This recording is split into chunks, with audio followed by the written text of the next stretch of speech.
నమస్కారం ఘంటారావానికి స్వాగతం. ముందుగా ప్రధానాంశాలు. శాసనసభ ముందుకు ఇవాళ మరో 2 బిల్లులు. ద్రవ్య వినిమయ బిల్లుపై ఉభయ సభల్లోనూ జరగనున్న చర్చ.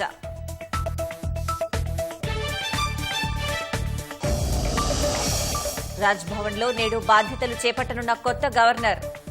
జిష్ణుదేవ్ వర్మతో ప్రమాణం చేయించనున్న హైకోర్టు సీజే.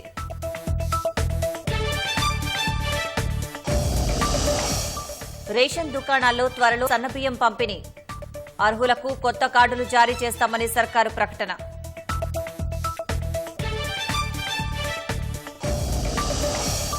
కేరళలో పెద్ద ఎత్తున కొనసాగుతున్న సహాయక చర్యలు. ఆచూకీ గల్లంతైన 600 మంది వలస కార్మికుల కోసం గాలింపు.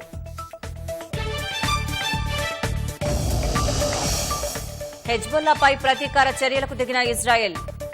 మిలిటెంట్ గ్రూప్ కమాండర్ లక్ష్యంగా బీరూట్లో క్షిపణి దాడులు.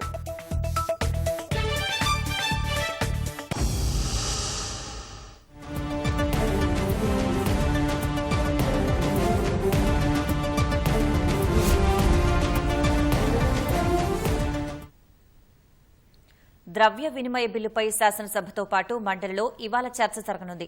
2024-25 ఆర్థిక సంవత్సరానికి రాష్ట్ర పూర్తిస్థాయి బడ్జెట్ను ప్రభుత్వం ఈ నెల 25వ తేదీన ఉభయ సభల్లో ప్రవేశపెట్టింది. శాసనసభ, శాసన మండలిలో బడ్జెట్పై సాధారణ చర్చతో పాటు అసెంబ్లీలో పద్దులపై కూడా చర్చ పూర్తయింది. ఇవాళ ద్రవ్య వినిమయ బిల్లుపై ఉభయ సభల్లో చర్చ జరగనుంది. ఉదయం 10 గంటలకు శాసనసభ ప్రారంభమైన వెంటనే నేరుగా ద్రవ్య వినిమయ బిల్లుపై చర్చ చేపడతారు. అందుకు అనుగుణంగా అసెంబ్లీలో ఇవాళ కూడా ప్రశ్నోత్తరాలు రద్దు చేశారు. ద్రవ్య వినిమయ బిల్లుపై చర్చకు ఉప ముఖ్యమంత్రి మల్లు భట్టి విక్రమార్క సమాధానమిస్తారు. శాసనసభలో ఆమోదం పొందిన అనంతరం ద్రవ్య వినిమయ బిల్లుపై మండలిలోనూ చర్చిస్తారు. అక్కడ కూడా డిప్యూటీ సీఎం సమాధానమిస్తారు. మండలిలోనూ ఇవాళ ప్రశ్నోత్తరాలు రద్దు చేశారు. శాసనసభ ముందుకు ఇవాళ మరో 2 బిల్లులు రానున్నాయి. సివిల్ కోర్టుల సవరణ బిల్లు, తెలంగాణ చట్టాల బిల్లులను ప్రభుత్వం అసెంబ్లీలో ప్రవేశపెట్టనుంది.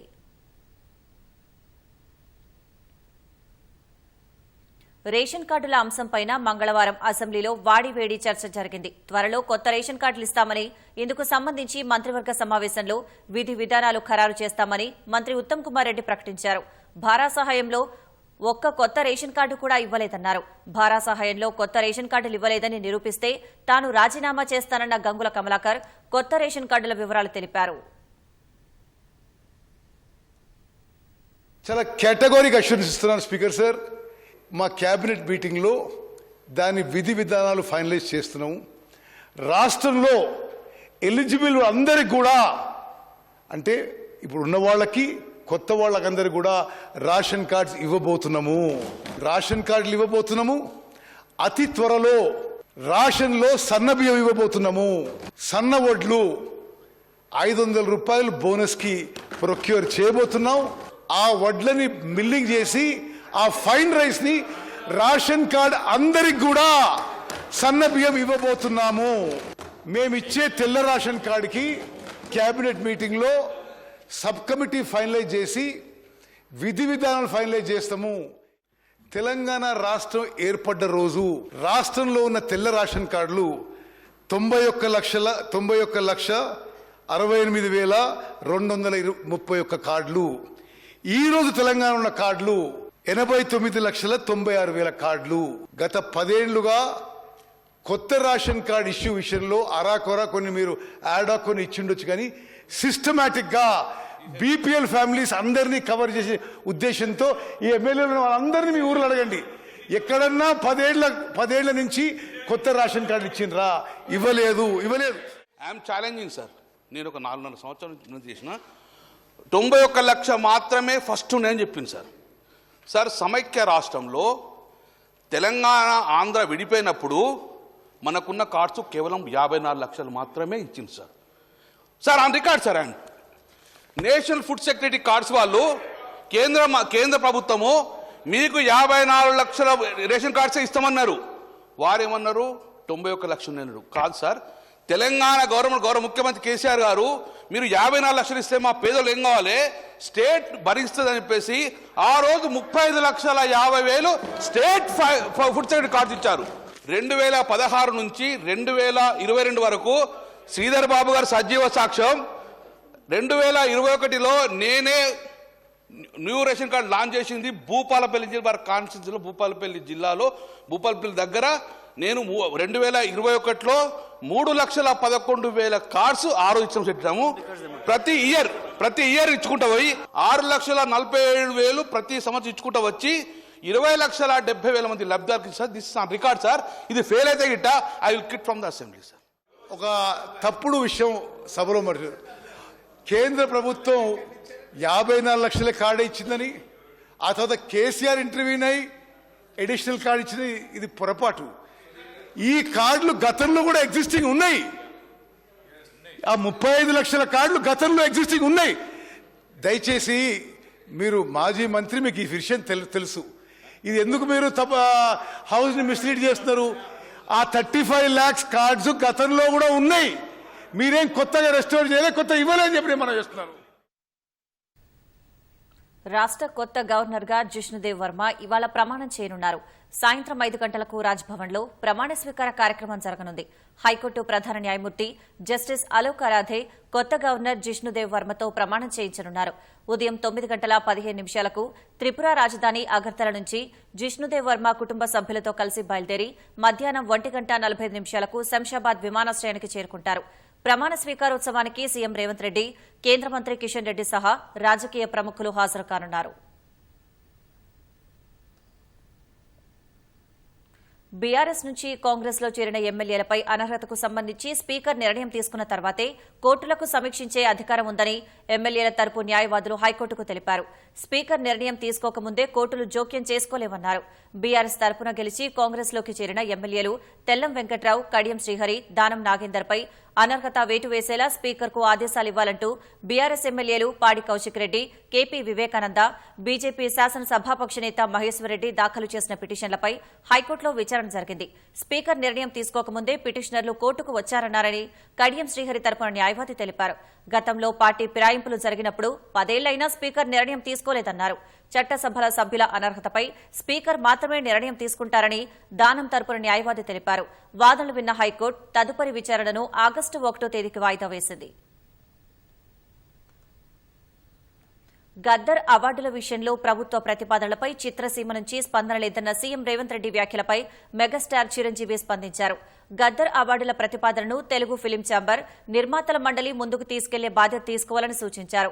ఎక్స్ వేదికగా స్పందించిన చిరంజీవి పద్మ విభూషణ్ సత్కార కార్యక్రమంలో గద్దర్ అవార్డులపై తాను స్పందించిన వీడియోను పంచుకున్నారు. స్వయంగా సీఎం స్పందించి ప్రకటించిన చిత్ర పరిశ్రమ స్పందించకపోవడంపై ఒకంత అసహనం వ్యక్తం చేశారు. ఫిలిం ఛాంబర్ వెంటనే గద్దర్ అవార్డుల బాధ్యతను తీసుకుని ప్రభుత్వాన్ని సంప్రదించాలని చిరంజీవి కోరారు.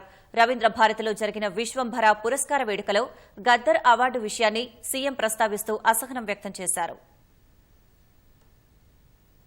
తెలంగాణ జాతి మేలి రత్నం గద్దర్ పేరు మీద గద్దర్ అవార్డులు ఇస్తాము. అది డిసెంబర్ 9వ తారీఖు మా తెలంగాణ ప్రజలకు అత్యంత కీలకమైన ముఖ్యమైన ఆ రోజున ఆ కార్యక్రమాన్ని తీసుకుంటామన్నాము. కానీ సినీ ప్రముఖుల నుంచి స్పందన లేదు. ఇప్పటికైనా సినిమా రంగానికి సంబంధించిన ప్రముఖులు ముందుకు వచ్చి ఈ ప్రతిపాదనను, ఈ కార్యాచరణను ముందుకు తీసుకెళ్తే తెలంగాణ రాష్ట్ర ప్రభుత్వానికి ఇంకో రెండో ఆలోచన లేదు. తప్పకుండా ఆ కార్యక్రమాన్ని ముందుకు తీసుకెళ్తామని చెప్పి కూడా నేను వారికి తెలియజేస్తున్నా. ప్రేమ పేరుతో యువతిని నమ్మించి అత్యాచారం చేసిన వ్యక్తిని సికింద్రాబాద్లోని మహంకాళి పోలీసులు అరెస్ట్ చేశారు. జనగామకు చెందిన స్వామి అనే వ్యక్తి ఆస్ట్రేలియాలో నివాసం ఉంటున్నాడు. కొన్ని రోజుల క్రితం స్వస్థలానికి వచ్చిన అతడికి ఛత్తీస్గఢ్కు చెందిన యువతితో ఫేస్బుక్లో పరిచయం ఏర్పడింది. అది కాస్త ప్రేమగా మారడంతో ఇద్దరూ సికింద్రాబాద్లోని ఓ హోటల్లో కలుసుకోగా అదునుగా భావించి యువతిపై స్వామి లైంగిక దాడికి పాల్పడ్డాడు. అనంతరం పెళ్లి ప్రస్తావన తీసుకురాగా నిరాకరించిన స్వామి ఆస్ట్రేలియా వెళ్లేందుకు ప్రయత్నించాడు. బాధితురాలి ఫిర్యాదు మేరకు కేసు నమోదు చేసిన పోలీసులు శంషాబాద్ విమానాశ్రయ పోలీసులతో సంయుక్తంగా ఆపరేషన్ నిర్వహించి స్వామిని అరెస్ట్ చేశారు. కేసు నమోదు చేసి నిందితుడు స్వామిని రిమాండ్కు తరలించారు. రాష్ట్రంలో ఒక్కరోజే 4 అత్యాచారాలు జరగడం అవమానకరమని మాజీ మంత్రి భారస నేత హరీష్ రావు వ్యాఖ్యానించారు. రాష్ట్రంలో మహిళలకు భద్రత కరవైందని, అత్యాచారాలు పెరిగాయని వెల్లడించారు. అసెంబ్లీలో చట్టాలు చేసే సభ్యులు స్వీయ ప్రశ్న వేసుకోవాల్సిన తరుణమని హరీష్ రావు ఎక్స్లో పోస్ట్ చేశారు. మహిళా భద్రతకు చిరునామాగా ఉన్న తెలంగాణలో ఇలాంటి ఘటనలు వరుసగా జరగడం ఆందోళనకరమన్నారు. అత్యాచార బాధితులకు భరోసా కల్పించాలని, నిందితులను గుర్తించి కఠిన శిక్షలు పడేలా చర్యలు తీసుకోవాలని డిమాండ్ చేశారు. ఇలాంటి ఘటనలు పునరావృతం కాకుండా దృష్టి సారించాలని హరీష్ రావు సూచించారు.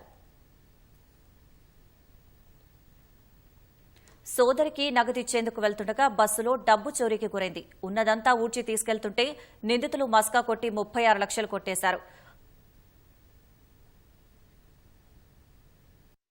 మహబూబ్నగర్ జిల్లా జడ్చర్లలో ఆర్టీసీ బస్సులో 36 లక్షల భారీ చోరీ కేసును పోలీసులు ఛేదించారు. హైదరాబాద్ మోతీనగర్కు చెందిన ట్రాన్స్కో ఉద్యోగి పాలచెర్ల దామోదర్ కర్నూలులో ఉండే సోదరి భాగ్యలక్ష్మికి డబ్బులు అవసరముండడంతో తన పీఎఫ్ ఇతర ఖాతాల నుంచి నగదు తీసుకున్నారు. ఈ నెల 16న 36 లక్షల నగదు సంచిలో పెట్టుకుని కర్నూలు బయలుదేరారు. ఎంజీబీఎస్ లో ఉదయం 7:45 బయలుదేరి 9:20 జడ్చర్ల బస్టాండ్కు చేరుకున్నారు. అక్కడ బ్యాగును పరిశీలిస్తే డబ్బు కనిపించలేదు. నగదు స్థానంలో నీళ్ల బాటిళ్లున్నాయి. వెంటనే బాధితుడు జడ్చర్ల ఠాణాలో ఫిర్యాదు చేశారు.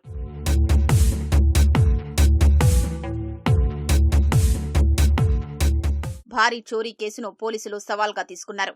దొంగతనం జరిగిన రోజు బస్సులో సీసీ కెమెరాల్ని పరిశీలించగా అవి పనిచేయకపోవడంతో దృశ్యాలు నమోదు కాలేదు. జడ్చర్ల బస్టాండ్లోని సీసీ కెమెరాల్ని పరిశీలించినా నిందితుల జాడ తెలియలేదు. జడ్చర్లలోని జాతీయ రహదారి పైవంతెన వద్ద కూడలిలో ఉన్న సీసీ కెమెరాల్ని పరిశీలించారు.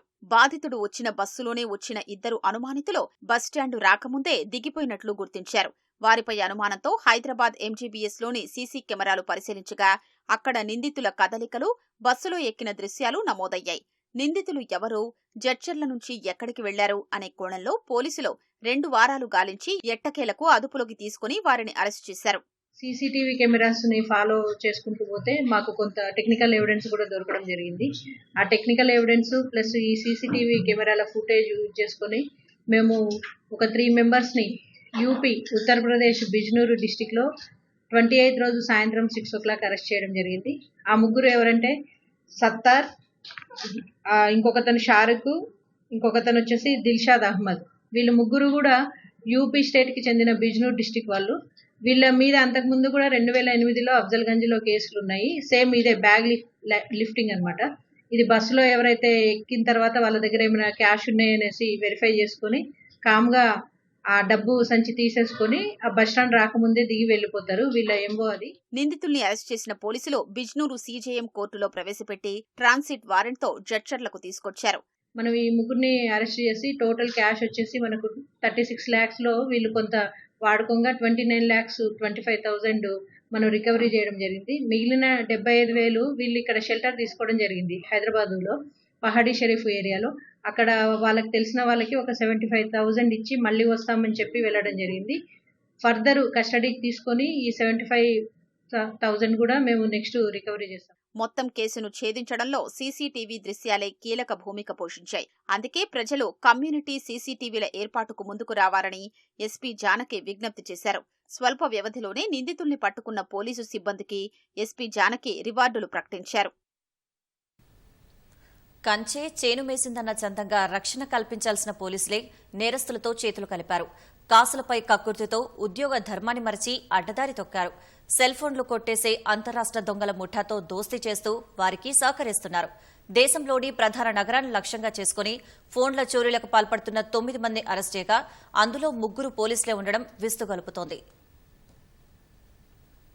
హైదరాబాద్ ఎర్రమంజిల్ మెట్రో స్టేషన్ వద్ద ఈ నెల 23న ఓ ప్రయాణికుడి నుంచి సెల్ ఫోన్ కొట్టేస్తున్న వ్యక్తిని మెట్రో సెక్యూరిటీ అధికారి పంజాగుట్ట పోలీసులకు అప్పగించారు. నిందితుడిని పశ్చిమ బెంగాల్కు చెందిన అల్ అమన్ గాజీగా గుర్తించారు. బీహార్, జార్ఖండ్ తదితర రాష్ట్రాలకు చెందిన వారు ముఠాగా ఏర్పడి చోరీలకు పాల్పడుతున్నట్లు తేల్చారు. నిందితుడు ఇచ్చిన సమాచారం మేరకు ఖైరతాబాద్లోని ఓ ఇంట్లో సోదాలు చేసే మహమ్మద్ షానవాజ్, గోవింద్ కుమార్ మెహతాతో పాటు మరో 3 అరెస్టు చేసి రిమాండ్కు తరలించారు. పరారీలో ఉన్న కీలక నిందితుల కోసం ప్రత్యేక పోలీసు బృందాల్ని జార్ఖండ్ పంపారు. ముఠా సభ్యులు పట్టుబడినప్పుడు విడిపించేందుకు సహకరించిన 2 కానిస్టేబుళ్లు, ఓ హోంగార్డును సైతం అరెస్ట్ చేశారు. దొంగతనం కేసులో పట్టుబడ్డ ఆ వ్యక్తిని 24వ తారీఖు అరెస్ట్ చేసి జైలుకు పంపించడం జరిగింది. అతని తప్పు ఒప్పుకోలు పంచనామా ప్రకారంగా ఆయన ఇంకా కొందరు వాళ్ళు ముఠాగా ఏర్పాటయ్యి తర్వాత ఆయన ఇచ్చిన సమాచారం మేరకు పంజాగుట్ట పోలీసు ఇంకా లోతుగా దర్యాప్తు చేస్తూ ఇంకా కొన్ని చాలా కీలకమైన విషయాలు బయటకు వచ్చినాయి. మన హైదరాబాద్ సిటీ పోలీస్కి చెందిన 2 కానిస్టేబుల్స్ మరియు ఒక హోంగార్డ్, వీళ్ళు 3 కూడా ఈ ముఠాకు వాళ్ళ కాన్స్పిరసీలో భాగంగా ఉండి వాళ్లకు సహాయం చేస్తున్నట్టు ఖచ్చితంగా మనకు తెలిసింది. సాక్ష్యాధారాలను కలెక్ట్ చేసిన తర్వాత ఆ ముగ్గురిని కూడా పిలిపించి విచారణ చేశారు. ఆ ముగ్గురు కూడా వాళ్ళ నేరాన్ని వాళ్ళు ఒప్పుకోవడం జరిగింది. కేసులో ప్రధాన నిందితులుగా ఉన్న జార్ఖండ్కు చెందిన రాహుల్ కుమార్, కాంచన్ నోనియా వేర్వేరుగా అనుచరుల్ని ఏర్పాటు చేసుకుని దొంగతనాలకు పాల్పడుతూ ఉండేవారు. 8 ఏళ్ల క్రితం వీరిద్దరికీ మైత్రి కుదరగా మొదట్లో జేబు దొంగతనాలు చేసేవారు. 2 ఏళ్ల కిందట చిన్నపాటి దొంగతనాలకు పాల్పడే వారితో కలిసి ముఠా ఏర్పాటు చేశారు. హైదరాబాద్, సూరత్, లక్నో, రాంచీ, బెంగళూరు, చెన్నై, వారణాసి, నాగ్పూర్ వంటి ప్రధాన నగరాల్లో దొంగతనాలకు పాల్పడుతుంటారు. ముఠా సభ్యులు 2 భాగాలుగా విడిపోయి గుంపులుగా ఉన్న జనంలోకి చేరి సెల్ ఫోన్లు కొట్టేసి క్షణాల్లో మాయమవుతారు. మరికొందరు ముఠా సభ్యులు అదే ప్రాంతంలో ప్రజల మధ్యలో కలిసిపోయి చోరీ చేస్తున్న వ్యక్తికి కాపలాగా వ్యవహరిస్తారు. పెద్ద ఎత్తున లాభాలు వస్తుండటంతో కొత్త ఎత్తులతో వేలాది ఫోన్లను కొట్టేసే స్థాయికి చేరారు. బీహార్, జార్ఖండ్, వెస్ట్ బెంగాల్ రాష్ట్రానికి చెందిన చాలా మంది ముఠాగా ఏర్పాటయ్యి హైదరాబాద్కు తరచుగా గుంపులుగా వాళ్ళు వచ్చి ఇక్కడ సెల్ ఫోన్ దొంగతనాలు చేసి ఆ దొంగతనం చేసిన సెల్ ఫోన్లను దేశ సరిహద్దులను దాటించి బంగ్లాదేశ్ కూడా అమ్ముతుంటారు. అమ్మి అట్లా డబ్బుల సంపాదన చేస్తున్నారు. ఆ దందాలో పాల్గొంటున్నారని ఆయన చెప్పడం జరిగింది. నేరగాళ్లు దొంగతనాలకు చిన్నారుల్ని పావులుగా మలుచుకున్నారు. పేద కుటుంబాల తల్లిదండ్రులకు కమిషన్ ఆశ చూపి 10 నుంచి 12 ఏళ్ల వయసున్న పిల్లల్ని ముఠా సభ్యులుగా చేర్చుకున్నారు. వీరికి జనసమూహంలోకి చేరి వస్తువులు, మొబైల్ ఫోన్లు చోరీ చేయడంపై ప్రత్యేకంగా శిక్షణ ఇస్తున్నారు. ఒకవేళ పట్టుబడితే చిన్న పిల్లలనే సానుభూతితో వదిలేస్తారనే ఉద్దేశంతో ఈ ఎత్తుగడను అమలు చేస్తున్నారు. నిందితులంతా ఏప్రిల్లో హైదరాబాద్కొచ్చి ఖైరతాబాద్ ఎంఎస్ మక్తాలో చిన్న గదిని అద్దెకు తీసుకున్నారు. 3 నెలలుగా నగరంలోని మెట్రో రైళ్లు, రైల్వే స్టేషన్ల టికెట్ కౌంటర్లు, బోనాల వేడుకలు, ఊరేగింపుల్లో చేరి అదను చూసి వందల కొద్దీ ఫోన్లను తస్కరించారు. 50 నుంచి 60 చరవాణులు చేతికి చిక్కగానే జార్ఖండ్కు సమాచారం అందిస్తారు. అక్కడి నుంచి రాహుల్ కుమార్, ముక్తార్ సింగ్ విమానాల్లో ఆయా నగరాలకు చేరతారు. ఫోన్లు సేకరించి తిరిగి రైల్లో జార్ఖండ్ వెడతారు. అక్కడి నుంచి పశ్చిమ బెంగాల్ మీదుగా బంగ్లాదేశ్కు ఫోన్లను దాటిస్తున్నారు. 2 ఏళ్ల కిందట ఎస్ఆర్ నగర్లో అనుమానాస్పదంగా తిరుగుతున్న ఓ వ్యక్తిని పోలీసులు అదుపులోకి తీసుకున్నారు. అప్పటి క్రైమ్ బృందంలోని సభ్యుడు, ప్రస్తుతం గాంధీనగర్ ఠాణాలో పనిచేస్తున్న హోంగార్డు అశోక్. అతడి వద్ద ఎలాంటి సొత్తు లేదని ష్యూరిటీ ఇచ్చి సహకరించాడు. అప్పట్నుంచి ఈ ముఠాలు ఎప్పుడు నగరంలోకొచ్చినా సహకరిస్తూ భారీగా కమిషన్ తీసుకునేవాడు. ఈ ఏడాది జూన్లో సైఫాబాద్లో పట్టుకున్న ఓ సెల్ ఫోన్ దొంగను విడిపించేందుకు హోంగార్డుతో పాటు కానిస్టేబుల్ సాయిరాం సహకరించాడు. ప్రతిఫలంగా ముఠా సభ్యుడు షానవాజ్ హోంగార్డు అశోక్ భార్య బ్యాంకు ఖాతాకు డబ్బులు జమ చేశాడు. ఈ మొత్తాన్ని కానిస్టేబుల్ సాయిరాం, సోమన్న, అశోక్ పంచుకున్నారు. నేరస్తులకు సహకరించినందుకు గాను వీరిని సైతం పోలీసులు అరెస్టు చేసి రిమాండ్కు తరలించారు. మహబూబాబాద్ జిల్లా నర్సింహులపేట మండలంలోని ప్రభుత్వ పాఠశాలల ఉపాధ్యాయులు ఇష్టానుసారంగా వ్యవహరిస్తున్నారు. టీచర్లు సమయపాలన పాటించకపోవడంతో విద్యార్థులకు నిరీక్షణ తప్పడం లేదు. పిచ్చిరాం తండా, పూసలి తండా పాఠశాలలో విద్యార్థులు సమయానికి వచ్చినా ఉపాధ్యాయులు సకాలంలో రాకపోవడంతో చేసేది లేక వారి కోసం ఎదురు చూస్తున్నారు. అధికారుల పర్యవేక్షణ లోపంతోనే ఉపాధ్యాయులు సమయపాలన పాటించడం లేదని విద్యార్థుల తల్లిదండ్రులు ఆరోపిస్తున్నారు. ఇప్పటికైనా తనిఖీలు చేపట్టి ఉపాధ్యాయులు సమయపాలన పాటించేలా చర్యలు చేపట్టాలని విద్యార్థులు, విద్యార్థి సంఘాల నేతలు కోరుతున్నారు. కామారెడ్డి జిల్లా డోంగ్లీ మండలం లింబూరు గ్రామంలో 20 రోజులుగా తాగునీటికి ఇబ్బందులు పడుతున్నామని మహిళలు రోడ్డెక్కారు. నీటి కష్టాలు తీర్చాలంటూ ఖాళీ బిందెలతో రహదారిపై బైఠాయించి నిరసన వ్యక్తం చేశారు. బోరుకు విద్యుత్ సరఫరా లేకపోవడంతో మోటార్ నడవడం లేదని, దీంతో కుళాయిలో నీళ్లు సరఫరా కావడం లేదని గ్రామస్తులు వాపోతున్నారు. ప్రత్యేక అధికారితో పాటు గ్రామ పంచాయతీ కార్యదర్శికి పలుమార్లు ఫోన్లో చెప్పినా పట్టించుకోవడం లేదని ఆగ్రహం వ్యక్తం చేశారు. 20 రోజులుగా నీటి ఇబ్బందులు పడుతున్నామని అధికారుల తీరుపై వారు మండిపడ్డారు. రెక్కడితే గాని డొక్కాడదని, మరి నీరు లేకపోతే జీవనం ఎలా సాగుతుందని ఆవేదన వ్యక్తం చేస్తున్నారు. ఊర్లో వారం రోజులు ఆయా వాటర్ వస్తలేవు. ట్రాన్స్ఫర్ 4 రోజులకు ఒకసారి రిపేర్ కి తీసుకెళ్తారు, కానీ తర్వాత వాటర్ వస్తలేవు. 4 రోజులు వస్తున్నాయి, 4 రోజులు పోతున్నాయి. అది కూడా మా ఎస్సీ వార్డర్లోనే వాటర్ వస్తలేవు. ఒక మోటార్ కూడా లేదు, అంటే వాడుకోవడానికి. వేరే వాళ్ళ దగ్గరకు వాటర్కి వెళ్తున్నాం, వాళ్ళు ముట్టుడు వాటర్ కూడా ఇస్తలేరు. మాకు బాగా ఇబ్బంది అవుతుంది. మాకైతే ఎప్పుడు పనికి పోవాలా, ఎప్పుడు ఏమో మాకు పెడతాను కైకి ఒక్క నీళ్ళు అందరికి ఉన్నాయి. మాకు మాది నీళ్ళే లేవు, మేమేం చేయాలా? హైదరాబాద్ జూబ్లీహిల్స్ చెక్పోస్ట్ వద్ద అర్ధరాత్రి ఓ కారు బీభత్సం సృష్టించింది. మద్యం మత్తులో బీటెక్ విద్యార్థి సాకేత్ రెడ్డి తన మిత్రుడితో కలిసి కారు డ్రైవింగ్ చేస్తూ ఈ ప్రమాదానికి కారణమయ్యాడు. జూబ్లీహిల్స్ చెక్పోస్ట్ నుంచి కృష్ణానగర్ వెళ్లే మార్గంలో కారు అదుపు తప్పి ఫుట్పాత్ పైకి చేరుకుని అక్కడున్న టెలిఫోన్ స్తంభంపై ఢీకొని బోల్తా పడింది. ప్రమాదంలో కారు డ్రైవ్ చేస్తున్న సాకేత్ రెడ్డితో పాటు అతడి మిత్రుడికి వారిని స్థానికులు బయటకు తీశారు. అనంతరం పోలీసులు వారికి బ్రీత్ ఎనలైజర్ పరీక్షలు నిర్వహించగా మద్యం మోతాదు 146 పాయింట్లు నమోదైంది. చికిత్స నిమిత్తం గాయపడ్డ ఇరువురిని పోలీసులు ఆసుపత్రికి తరలించారు.